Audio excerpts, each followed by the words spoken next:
Hello students, chapter 4 animal kingdom में आज हम पढ़ेंगे फाइलम प्लेटीहेलमिन्थस। प्लेटीहेलमिन्थस टू वर्ड्स से मिलकर के बना है, प्लेटी एंड हेलमिन्थस। प्लेटी मीन्स होता है फ्लैट और हेलमिन्थस मीन्स होता है वर्म। तो इस फाइलम में आने वाले जो एनिमल्स हैं उनकी बॉडी कैसी होती है, फ्लैट होती है। जैसे हमने रिबन देखा है, रिबन बिल्कुल फ्लैट होता है, उसी तरह से इन एनिमल्स की बॉडी जो होती है वो फ्लैट होती है। Platy means flat and helminthes means worm. इस फाइलम में आने वाले सभी एनिमल्स कैसे होंगे, फ्लैट बॉडी वाले होंगे। इसके कुछ और फीचर्स हम देखते हैं। हैबिटेट, इस फाइलम में आने वाले जो एनिमल्स हैं, कुछ एनिमल्स होते हैं पैरासाइट्स और कुछ होते हैं free living animals. Parasite animals कौन से होते हैं? जब वो किसी दूसरी लिविंग बॉडी से फूड को एब्जॉर्ब करते हैं उनको हम बोलते हैं पैरासाइट्स। पैरासाइट टू टाइप के होते हैं, एक होते हैं एक्टोपैरासाइट्स और एक होते हैं एंडोपैरासाइट्स। एक्टोपैरासाइट्स वो एनिमल्स होते हैं या वो ऑर्गेनिज्म होते हैं जो किसी लिविंग बॉडी की सरफेस पर रह करके उससे फूड को एब्जॉर्ब करते हैं, उसे हम बोलते हैं एक्टोपैरासाइट्स। और एंडोपैरासाइट्स वो एनिमल्स होते हैं जो किसी दूसरे लिविंग बॉडी के अंदर रह करके वहां से अपना फूड एब्जॉर्ब करते हैं, उसे हम बोलते हैं एंडोपैरासाइट। तो इस फाइलम में आने वाले जो एनिमल्स हैं, जो एनिमल पैरासाइट्स हैं, वो किस टाइप के पैरासाइट्स हैं? वो एंडोपैरासाइट हैं। तो हम देखेंगे कि जो टेपवर्म और लिवर फ्लूक जो है वो कैसे होते हैं, एंडोपैरासाइट्स होते हैं। और इसमें जो फ्री लिविंग फॉर्म है मीन्स ये अपने फूड के लिए किसी लिविंग बॉडी पर डायरेक्ट डिपेंड नहीं है, उसे हम बोलते हैं फ्री लिविंग फॉर्म। और इसके एग्जाम्पल है प्लेनेरिया। सिमेट्री, इसमें सिमेट्री जो है वो कौन सी सिमेट्री होती है? बाइलेटरल सिमेट्री होती है। बाइलेटरल सिमेट्री मीन्स बॉडी जो है वो सिर्फ सिंगल प्लेन से सेंट्रल एक्सिस के थ्रू टू इक्वल हाफ में डिवाइड हो पाती है। तो इसमें अगर हम प्लेनेरिया का स्ट्रक्चर देखें तो प्लेनेरिया की बॉडी कुछ इस टाइप से रहती है।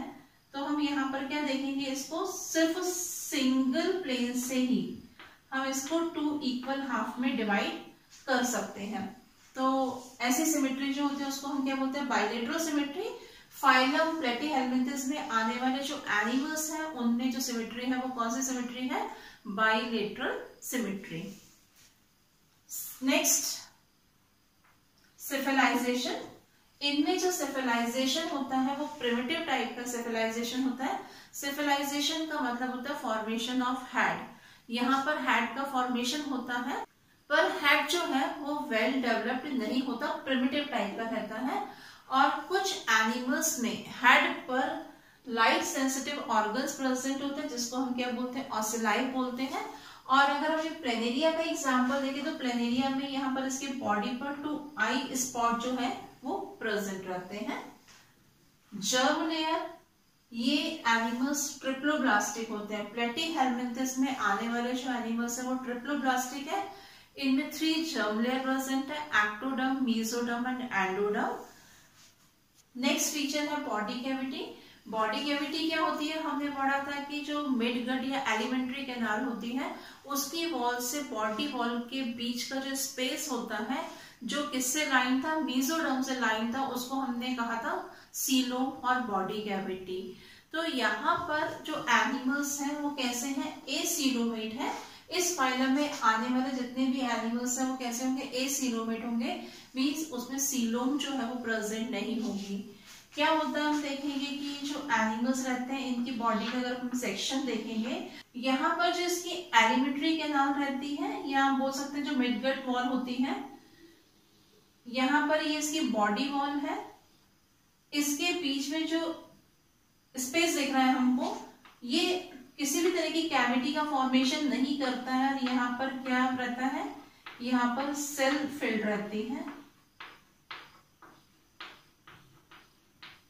और इन सेल्स को हम बोलते हैं पैरेन्काइमा।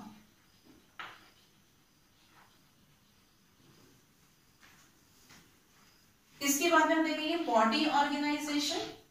इस फाइलम में आने वाले जो एनिमल्स हैं उनमें लेवल ऑफ ऑर्गेनाइजेशन किस टाइप का रहता है, ऑर्गन सिस्टम टाइप का लेवल ऑफ ऑर्गेनाइजेशन होता है यहाँ पर। नेक्स्ट हम देखेंगे डाइजेस्टिव सिस्टम। अभी हमने देखा कि जो एनिमल्स है प्लेटीहेल्मिंथेस में जितने भी एनिमल्स आ रहे हैं वो एनिमल्स या तो एंडोपैरासाइट्स होते हैं या फ्री लिविंग होते हैं। जो एंडोपैरासाइट्स हैं उनमें तो किसी भी तरह के डाइजेस्टिव सिस्टम की जरूरत ही नहीं पड़ती, क्योंकि वो क्या करते हैं एलिमेंट्री कैनाल में जिस जगह पर होंगे वहां से अपना फूड डायरेक्टली एब्जॉर्ब कर लेते हैं, तो उनमें किसी भी तरह के डाइजेस्टिव सिस्टम की जरूरत नहीं पड़ती है।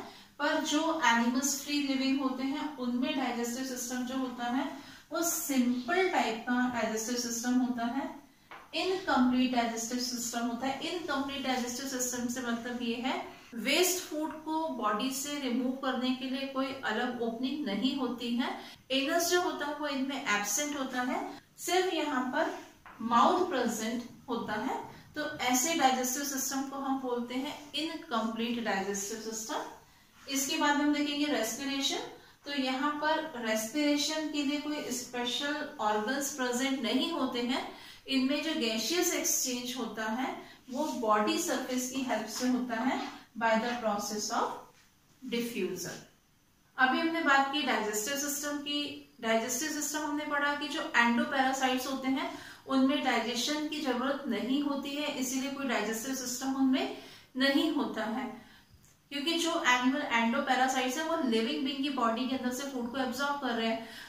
तो इनमें अटैचमेंट और फूड को एब्जॉर्ब करने के लिए सर्कस, हुक लाइक स्ट्रक्चर, ये स्पाइन्स जो होते हैं वो प्रेजेंट होते हैं, जिसकी हेल्प से ये क्या करते हैं एलिमेंट्री कैनाल, यहाँ पर ये एंडोपैरासाइट के फॉर्म में रहते हैं, वहां पर ये एलिमेंट्री कैनाल के साथ में अटैच हो जाते हैं और अपना फूड एब्जॉर्ब करते हैं। Next feature excretory system. इसमें एक्सक्रीशन होता है फ्लेम सेल की हेल्प से। ये जो सेल होती हैं कुछ इस तरह से होती हैं, इसका स्ट्रक्चर जो होगा वो कुछ इस टाइप से रहता है। यहाँ पर बेसल बॉडीज होते हैं और इनमें से सीलिया जो है वो इस तरह से यहाँ पर अरेंज रहते हैं। फाइलम प्लेटीहेल्मिंथेस के जो एनिमल्स हैं ये एक्सक्रीट करते हैं अमोनिया को, इसीलिए इनको कहा जाता है अमोनोटेलिक ऑर्गेनिज्म। इसमें सर्कुलेटरी सिस्टम और स्केलेटल सिस्टम जो है वो दोनों ही एब्सेंट होते हैं। नर्वस सिस्टम हम देखें तो इनमें जो नर्वस सिस्टम होता है वो लेडर लाइक होता है। तो किस तरह से होता है नर्वस सिस्टम, यहाँ पर हम देखते हैं कि जो बॉडी रहती है बॉडी में यहाँ पर हेड पोर्शन में ये ब्रेन गैंग्लियन टाइप का, और इसमें से जो नर्व कॉर्ड रहती है two main longitudinal nerve cord रहती है, और ये नर्व कॉर्ड जो रहती है वो कुछ ट्रांसवर्स नर्व से इस तरह से कनेक्ट रहती हैं। तो यहाँ पर जो स्ट्रक्चर फॉर्म होता है वो किस तरह से स्ट्रक्चर फॉर्म हो रहा है, लेडर टाइप का स्ट्रक्चर फॉर्म होता है। इसमें रिप्रोडक्शन एनिमल्स जो है वो हर्माफ्रोडाइट होते हैं। Hermaphrodite means male reproductive organ and female reproductive organ same body में रहते हैं, पर इसमें जो फर्टिलाइजेशन होता है वो फर्टिलाइजेशन क्रॉस टाइप का फर्टिलाइजेशन भी हो सकता है और इंटरनल फर्टिलाइजेशन भी इनमें हो सकता है। डेवलपमेंट इनमें कुछ एनिमल्स ऐसे जिनमें कि डायरेक्ट डेवलपमेंट होता है और कुछ एनिमल्स ऐसे होते हैं जिनमें कि इनडायरेक्ट डेवलपमेंट होता है। डायरेक्ट डेवलपमेंट क्या होता है, जिसमें कि लार्वल स्टेज एब्सेंट होती है उसको हम बोलते हैं डायरेक्ट डेवलपमेंट, और इनडायरेक्ट डेवलपमेंट मींस जिसमें कि पहले लार्वल स्टेज आती है बाद में एडल्ट फॉर्म बनता है उसको हम बोलते हैं इनडायरेक्ट डेवलपमेंट। तो इस फाइलम के कुछ मेंबर्स जो है वो डायरेक्ट डेवलपमेंट शो करते हैं और कुछ मेंबर्स जो है वो इनडायरेक्ट डेवलपमेंट शो करते हैं। इस फाइलम के कुछ एग्जाम्पल अभी हमने पढ़े। प्लेनेरिया इसका एग्जाम्पल है, टेप वर्म या जिसको हम क्या बोलते हैं टीनिया सोडियम बोलते हैं। The third phylum is Platyhelminthes, which includes flatworms, which are unsegmented bilaterally symmetrical worms. Flatworms show a definite level of organization. They are the first and the simplest organisms having an organ system. Flatworms do not have a definite skeleton. but have a cuticle which protects their bodies. Flatworms have a highly branched cut with a mouth, but the anus is absent. A muscular suctorial pharynx is present for taking in the food.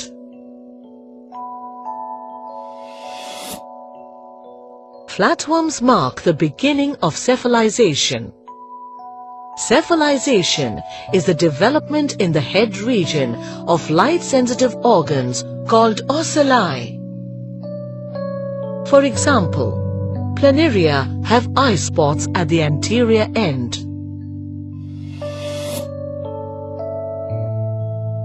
Non-parasitic flatworms respire through their body's surface, while parasitic worms are mostly anaerobes. Parasitic flatworms bear organs of adhesion such as hooks, suckers and spines.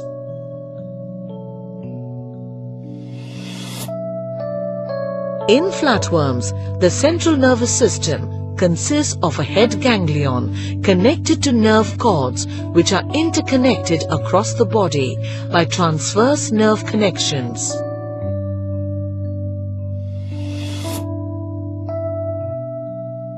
Excretion and osmoregulation in flatworms is controlled by the flame cells. Flame cells beat incessantly, resembling a flickering flame, and are hence called flame cells.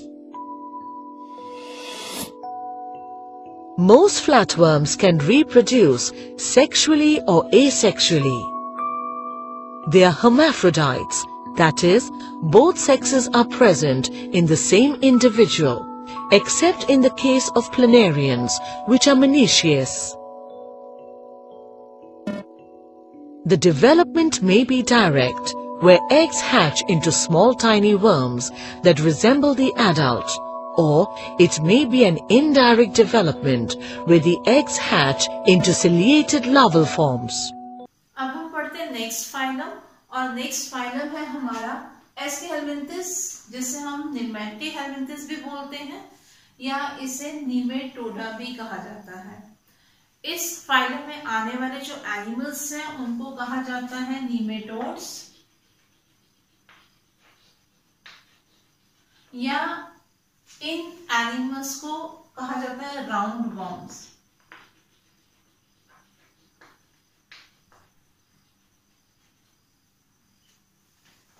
कुछ features हम देखते हैं इस phylum में आने वाले animals के। Habitat, mostly animals जो है वो फ्री लिविंग होते हैं। जो फ्री लिविंग है वो कहां पर मिलेंगे, या तो हमें वाटर में मिलते हैं या कहां पर मिलेंगे, सॉइल में मिलेंगे। कुछ स्पीशीज जो रहती हैं वो पैरासिटिक स्पीशीज भी हैं, जो प्लांट्स में या ह्यूमन बीइंग में या दूसरे एनिमल्स के बॉडी के अंदर रहती हैं। सिमेट्री इसमें होती है बाइलेटरल सिमेट्री। बाइलेटरल सिमेट्री जिसमें बॉडी सिंगल प्लेन से 2 इक्वल हाफ में डिवाइड हो जाएगी। बॉडी ऑर्गेनाइजेशन होता है इसमें organ system level of organisation. यहाँ पर ऑर्गन सिस्टम जो है वो बनना स्टार्ट हो जाते हैं। नेक्स्ट देखते हैं जर्म लेयर। ये एनिमल्स कैसे ट्रिप्लोब्लास्टिक एनिमल्स होते हैं, मीन्स बॉडी में जो ऑर्गन का फॉर्मेशन हो रहा है वो 3 लेयर से हो रहा है, एक्टोडर्म, मेसोडर्म एंड एंडोडर्म। तीनों ही जर्म लेयर इसमें प्रेजेंट होती हैं। इसकी बॉडी वॉल जो है वो 3 लेयर से मिलकर के बनती है। आउटर मोस्ट लेयर जो रहती है उसे बोलते हैं क्यूटिकल। क्यूटिकल इसकी बॉडी को प्रोटेक्ट करने का काम करते हैं। जो एनिमल्स एंडोपैरासाइट्स होते हैं, जिस लिविंग बॉडी के अंदर वो एंडोपैरासाइट्स होंगे, जिस एनिमल में वो एंडोपैरासाइट्स होते हैं, तो उनकी बॉडी से जो डाइजेस्टिव जूस सीक्रेट होता है, ये क्यूटिकल क्या करती है, इस फाइलम में आने वाले एंडोपैरासाइट्स एनिमल को प्रोटेक्ट करने का काम करती है। सेकेंड लेयर जो होती है इसको बोलते हैं हम इपिडर्मिस, और जो इपिडर्मिस होती है वो होती है सिंसीशियल टाइप की। सिंसीशियल टाइप का मतलब होता है कि वहां पर सेल के अंदर बहुत सारे न्यूक्लियस प्रेजेंट होते हैं, तब उस कंडीशन को हम क्या बोलते हैं, सिंसीशियल बोलते हैं। और थर्ड लेयर जो होती है बॉडी वॉल की वो होती है मस्कुलर लेयर। इसमें जो मसल्स होती है सिर्फ लॉन्गिट्यूडिनल मसल्स होती हैं, सर्कुलर मसल्स इसमें एब्सेंट होती हैं। और बॉडी कैविटी इसमें होती है, स्यूडोसीलोमेट एनिमल्स होते हैं। स्यूडोसीलोमेट हमको मालूम है कि जो एनिमल्स हैं उनमें बॉडी कैविटी जो है वो प्रेजेंट तो होती है, पर हम इसको सीलोम कब बोलते हैं, जब यहाँ पर और यहाँ पर किसकी लेयर होती, मेसोडर्म की लाइनिंग होती। पर यहाँ पर मेसोडर्म की लाइनिंग नहीं होती, मेसोडर्म जो है वो क्या है, पैचेस के फॉर्म में स्कैटर्ड रहती है। ऐसी सीलोम को हम क्या बोलते हैं, स्यूडोसीलोम, और ऐसे एनिमल्स को हम बोलते हैं स्यूडोसीलोमेट एनिमल्स। तो नीमेटोडा में जितने भी एनिमल्स हैं उनकी बॉडी कैविटी जो है वो कैसे होती है, स्यूडोसीलोम होती है, या ये एनिमल्स जो होते हैं वो कैसे होते हैं, स्यूडोसीलोमेट एनिमल्स होते हैं। डाइजेस्टिव सिस्टम, इसमें जो डाइजेस्टिव सिस्टम रहता है वो कंप्लीट डाइजेस्टिव सिस्टम होता है। कंप्लीट डाइजेस्टिव सिस्टम से मतलब है इसमें जो डाइजेस्टिव सिस्टम होता है उसमें 2 ओपनिंग रहती है। एक ओपनिंग जो रहती है माउथ होती है, और एक ओपनिंग जो है वो होती है एनस। मींस फूड को इनटेक किया जाता है माउथ की हेल्प से, और एक्सक्रीट जो अनडाइजेस्टेड फूड होता है उसको एक्सक्रीट किया जाता है एनस की हेल्प से। तो ऐसा डाइजेस्टिव सिस्टम जो होता है उसे कंप्लीट डाइजेस्टिव सिस्टम बोलते हैं। फाइलम नीमेटोडा में डाइजेस्टिव सिस्टम कैसा होता है, कंप्लीट डाइजेस्टिव सिस्टम होता है, और इसमें जो फेरिंक्स होता है वो वेल डेवलप्ड होता है, मस्कुलर टाइप का फेरिंक्स होता है। एक्सक्रीटरी सिस्टम हम देखेंगे, इसका एक्सक्रीशन जो होता है वो पेयर ऑफ ग्लैंड से होता है, या कुछ कैनाल्स जो कि इंट्रासेलुलर कैनाल्स होती हैं उसकी हेल्प से इसमें एक्सक्रीशन होता है। नर्वस सिस्टम हम देखेंगे, तो यहाँ पर जो फेरिंक्स होता है, फेरिंक्स के चारों तरफ क्या होती है, एक नर्व रिंग प्रेजेंट होती है, और उस नर्व रिंग से डॉर्सल और वेंट्रल साइड पर 2 नर्व कॉर्ड निकलती हैं, जो कैसे होती है, लॉन्गिट्यूडनल होती है, सर्कुलर नहीं है। यहाँ पर जो नर्व कॉर्ड होती है वो कैसे होती है, लॉन्गिट्यूडनल नर्व कॉर्ड होती है। यहाँ पर रिप्रोडक्शन, सेक्सुअल रिप्रोडक्शन होता है इनमें, एसेक्सुअल रिप्रोडक्शन नहीं होगा। डायमॉर्फिज्म प्रेजेंट होता है। डायमॉर्फिज्म मतलब होता है कि हम एनिमल को देख करके पहचान सकते हैं कि कौन सा एनिमल जो है वो मेल एनिमल है और कौन सा एनिमल जो है वो फीमेल है। जैसे हम एस्केरिस की बात करें तो जो फीमेल्स रहती हैं, फीमेल जो होंगी वो लंबी रहती है, और जो मेल बॉडी होती है उसका साइज होता है फीमेल बॉडी के कंपैरेटिवली स्मॉल होता है। और यहाँ पर इसका एंड जो रहता है वो इस तरह से, पोस्टीरियर एंड जो होगा वो इस तरह से मुड़ा हुआ रहता है कुछ। फर्टिलाइजेशन इनमें इंटरनल होता है, गैमेट का फ्यूजन फीमेल बॉडी के अंदर होगा। डेवलपमेंट जो है वो डायरेक्ट और इनडायरेक्ट दोनों तरह का हो सकता है। डायरेक्ट डेवलपमेंट पहले बात हो चुकी है हमारी, जिसमें कि लार्वल स्टेज एब्सेंट होगी, और इनडायरेक्ट डेवलपमेंट जिसमें कि एडल्ट से पहले लार्वल स्टेज प्रेजेंट होगी। तो इसमें जो डेवलपमेंट होता है वो कुछ एनिमल्स में डायरेक्ट डेवलपमेंट होता है, कुछ एनिमल्स में इनडायरेक्ट डेवलपमेंट होता है। इसकी जो एग्जांपल्स है वो एस्केरिस है, विपवर्म, आईवर्म, इसके कुछ एग्जांपल्स हैं। The 4th phylum is Nematoda, which includes roundworms. Most roundworms are free-living, but others are endoparasites, which are found in plants and animals. Nematodes show a bilateral symmetry. Their body is cylindrical, unsegmented with tapering ends, while the head and appendages are absent. Nematodes have a small body cavity called pseudocele, which is formed directly from the blastocele. The body wall is formed of a strong, flexible, non-cellular layer of cuticle. Near the body wall, under the epidermal cells, are the muscle fibers that run longitudinally. Nematodes move by the contraction of these muscle fibers.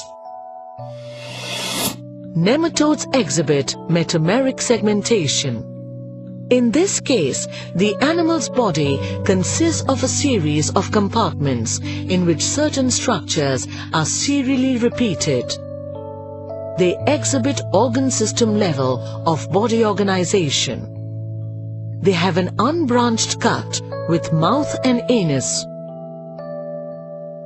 The nervous system consists of a ring of nervous tissue around the pharynx with dorsal and ventral nerve cords running the length of the body. In nematodes, sexes are separate and they show sexual dimorphism. The male is smaller than the female and its posterior end is curved. The best known example of this phylum is Ascaris, a roundworm, which is an endoparasite and causes a disease named ascariasis. This disease is common in children and its symptoms are weakness, anemia, vomiting, etc. तो आज हमने phylum प्लेटीहेलमिंथस and phylum एस्केहेलमिंथस और नीमेटोडा के important features देखे। Next class में हम इसी chapter को कंटिन्यू करेंगे। Thank you.